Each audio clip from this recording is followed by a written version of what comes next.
The story brings in historical happenings, adding a level of believability. 한국 영화가 전 세계를 휩쓸고 있습니다.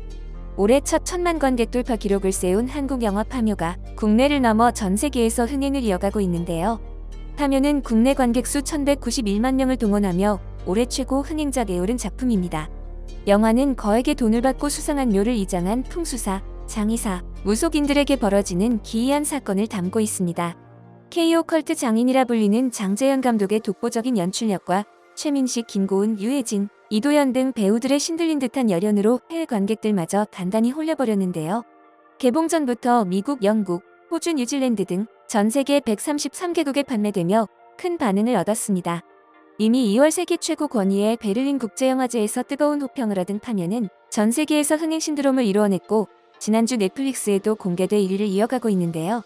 미국 영화 매체 더 헐리우드 뉴스는 파묘에 대해 피가 얼어붙는 공포에 대한 장재현 감독의 타고난 재능은 새로운 수준의 공포로 끌어올렸다고 표현했고, 미국 영화 매체 인디와이어는 파묘, 올해 대한민국 최대 히트작의 놀라운 성공을 파헤쳐보자라는 제목 이 기사에서 파묘의 성공 요인을 분석했습니다.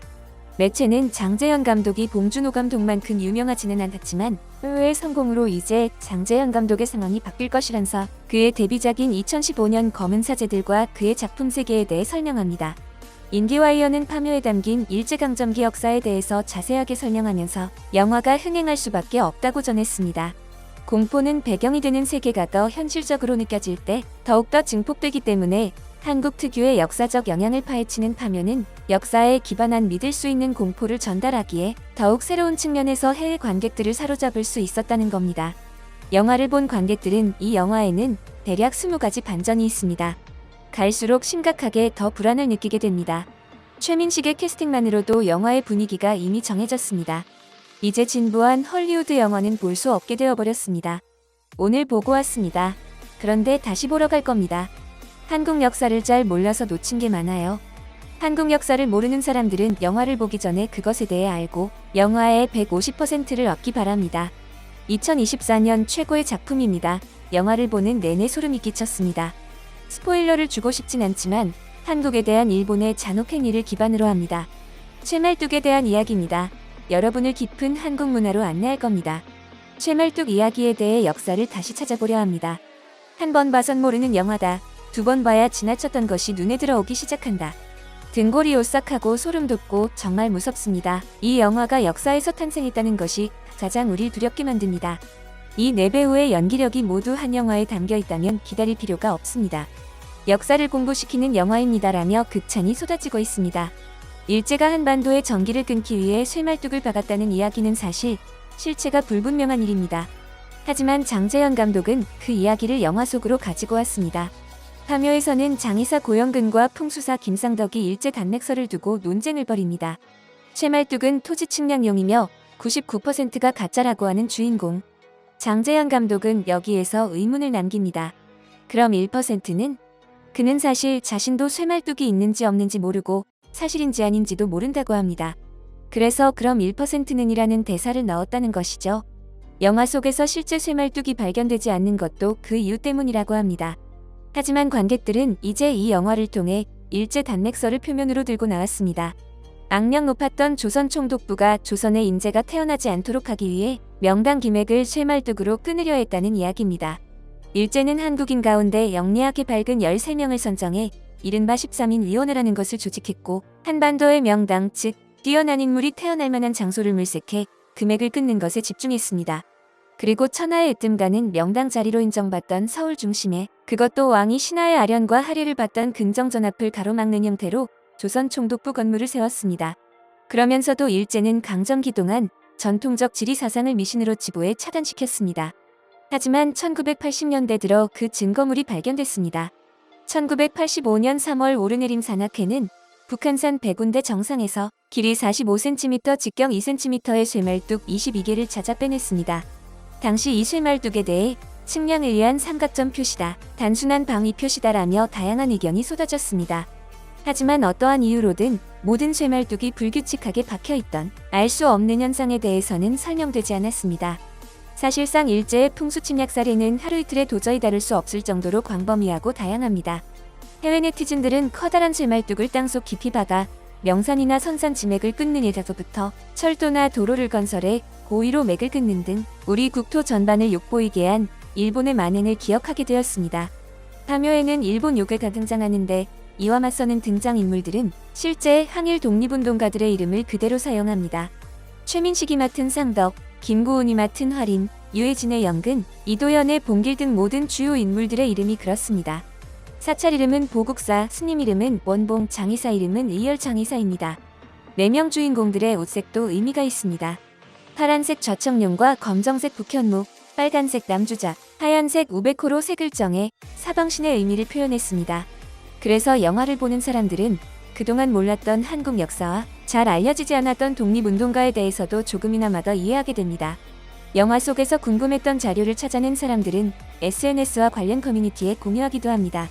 영화 개봉 전부터 전 세계에서 화제가 된 파묘. 사전 수입을 결정한 133개국 중에서 빠진 나라가 있습니다. 바로 일본입니다. 개봉 당시 일본 음향사, 일본 요괴와 같은 요소가 드러난 것에 거부감을 느꼈기로 추측되는데요. 그런데 파묘의 뜨거운 해외 반응이 그칠 줄을 모르자 결국 일본도 참을 수 없었는지 수입을 결정했고 오는 10월 도쿄를 시작으로 전 일본 개봉을 앞두고 있습니다. 겉으로는 오컬트 영화이지만 작품 곳곳에 항일 코드가 숨겨져 있는 이 영화가 일본에서 어떤 반응을 얻을지 세계의 주목을 받고 있는데요. 문화 콘텐츠로 한국인들의 위상이 높아지고 있는 현재 충격적인 소식이 함께 나왔습니다. 한국으로부터 약 3,670km 떨어진 국가 태국, 이곳에서 이름 모를 한국인들을 하염없이 기다리는 노인이 있습니다. 이 노인은 오랜 시간 빈병과 폐지를 모아 팔며 무려 10명이 넘는 대가족의 생계를 책임져 왔습니다. 그런데 이 같은 노력에도 불구하고 가난은 지속되었고 현재 93세의 고령의 나이로 앙상해진 몸은 더 이상 일을 할 수 없는 처지가 되어버렸습니다. 최악의 상황은 집세마저 올라 이 대가족이 쫓겨날 위기에 처한 것이었는데요. 그런데 얼마 후 무려 71년간 숨겨온 노인의 과거가 드러나며 모두가 충격에 빠진 일이 일어났습니다. 한국전쟁 발발 후 태국은 아시아에서 가장 먼저 한국을 돕기 위해 나선 국가입니다. 전쟁 이후에도 1972년까지 한국에 남아 복구를 도운 그들은 전투에서도 아주 용감한 군인들이었습니다. 그중 한 명인 차름쇠땅. 앞서 소개한 태국의 노인이었습니다. 그는 한국을 위해 목숨 바쳐 싸웠지만 오랜 시간 아무런 지원을 받지 못하고 자식과 손자 손녀까지 가난과 괴로움 속에 살아왔는데요. 하지만 이제서야 그의 노고가 밝혀지며 한 줄기 빛이 찾아온 것이죠. 노인의 소식을 들은 한국인들이 즉각적인 지원을 결정하며 태국행 비행기를 끄는 것입니다. 한국전 참전용사 후원기업 인프레쉬. 이들은 태국 참전용사를 위해 직접 찾아가 주거지에 도움이 될 수 있는 후원금과 손자 손녀들이 학교에 다닐 수 있도록 장학금을 지원할 것임을 밝혔습니다. 이미 얼마 전 손자 손녀가 학교에 다녀 꿈을 펼쳤으면 좋겠다는 필리핀 참전용사의 마지막 유언을 들어주기 위해 장학금 지원을 했던 인프레쉬는 곧바로 또 태국행을 결정한 것인데요. 이 기업은 욕실용품을 판매하는 평범한 소기업입니다. 하지만 그들이 진행하는 후원 행보만큼은 여느 대기업 못지않았습니다. 이 기업의 최종 목표는 한국을 비롯한 16개 참전국 참전용사를 지원하는 것이라는데요. 작은 규모의 기업이 이 같은 목표를 내세웠을 때 사람들은 이 말을 믿지 않았습니다. 국가도 하기 힘든 일을 작은 기업이 해내기엔 너무도 무모하다 생각했기 때문입니다. 하지만 현재 한국, 에티오피아, 콜롬비아, 필리핀, 태국 등 각국의 어려운 참전 용사를 위해 재정적인 어려움에도 목표를 향해 달려가고 있습니다. 피부암을 앓고 있는 국내 참전 용사가 시술수조차 없는 열악한 곳에서 살고 있다는 소식에 화장실 개선 사업을 진행 중에 있으며 참전 용사 지원을 비롯한 보육원 후원, 시각장애인 점자 메뉴판 무료 배포 등 365일 내내 쉼없이 달려가고 있습니다. 현재 이 기업은 후원 굿즈를 출시하며 많은 한국인들과 함께하고 있습니다. 여기 보이는 볼캡과 티셔츠는 기억이라는 것을 주제로 한국의 역사에 위대한 획을 그은 그들에게 감사를 전하며 심플한 디자인으로 일상 속 많은 사람들이 기억할 수 있도록 제작했습니다. 그리고 이 티셔츠는 곧 참전용사분들께도 전달될 계획입니다. 해당 수익금의 일부는 참전용사분들께 후원됨과 동시에 기업명이 아닌 구매자들의 이름이 전달된다고 합니다. 상품의 구매처는 고정 댓글에 남겨두겠습니다. 기적이란 것을 보여준 기업 인프레쉬. 국가를 대신해 은혜에 보답하는 이 기업에게 많은 동참 부탁드립니다. 감사합니다. 여러분의 소중한 의견을 남겨주세요. 바쁘시더라도 구독과 좋아요 부탁드립니다. 지금까지 단골이시였습니다. 시청해주셔서 감사합니다.